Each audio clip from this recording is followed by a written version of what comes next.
In a small town near Lake Erie, Bay Village, Ohio, is the home to Bay High School, where students are able to show his or her talents on the field and in the classroom. To create a safe environment, Bay High agreed to have its stadium field renovated because the risk of injury to its student athletes and its performers were increased greatly. The field got to the point where it became unplayable and unsafe that the school board decided it was time to put in the artificial turf field.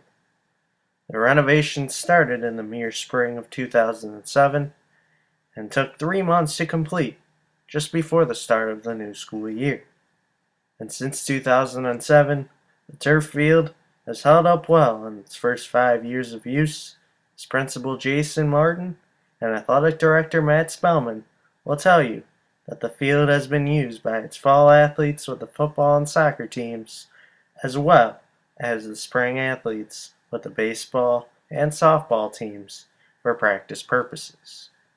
If you look at the past fall that we had, in which the schools we played on grass fields, games had to be moved off of the fields, the opportunity for athletes to be injured because of uneven playing surfaces, to be able to have that facility where kids could safely play without the added elements of danger because of the elements, I think that it's very important. To be able to have the ability to use that facility not only in the fall but also in the winter and the spring, not only does it get utilized by the football and soccer programs, but it also gets utilized by baseball and softball in the spring.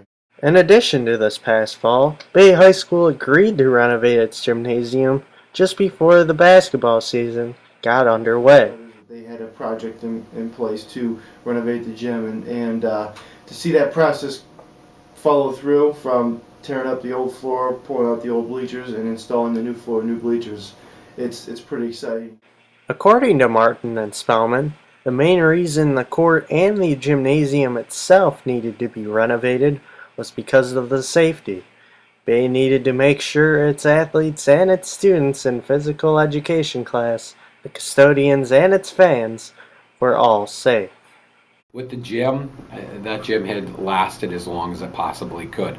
Our gym floor had gotten to the point where there were ripples in the floor from where water had gotten underneath. Relief cuts had been made so the floor could be re-anchored down. It had soft spots in the floor, it had hollow spots in the floor, but then it also hit the point where there were no standings left in the floor in order to refinish the floor. So when all of those things happened, it became time to do that.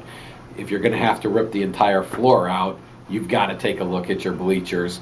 Our bleachers were old, they were wooden, they were determined to be dangerous for our custodial staff, which is why Workman's Comp gave us the grant to help offset the cost.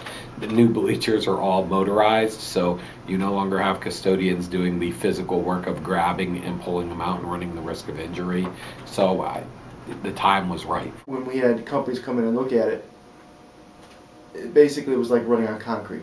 The amount of cushion that was underneath there at the time was one of their first forms of cushioning, which was cork. So as you can imagine, cork over time gets compressed, Yeah. and eventually you can't compress it anymore. Okay. And so that was a major thing that needed to be installed, because you look at safety of the athlete and not there not being give. You're basically, if you're running on concrete compared to a gym floor, there's a big difference there if you don't have that give that you normally have on a gym floor.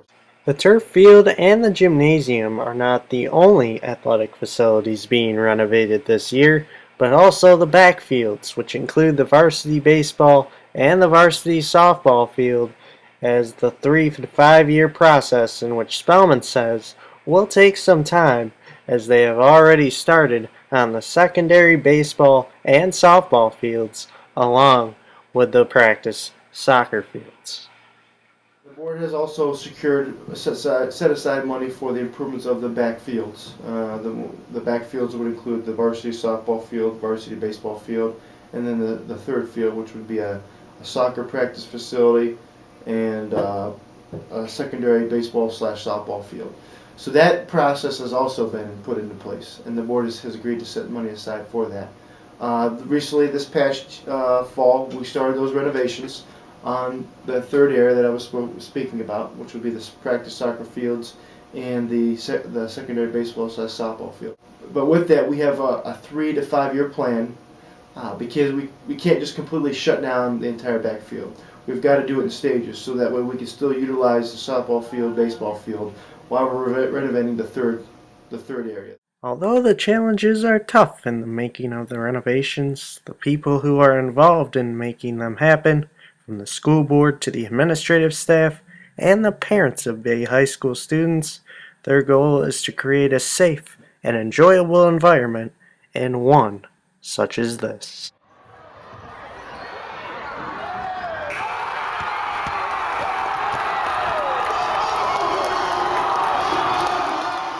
In Bay Village, I'm Johnson.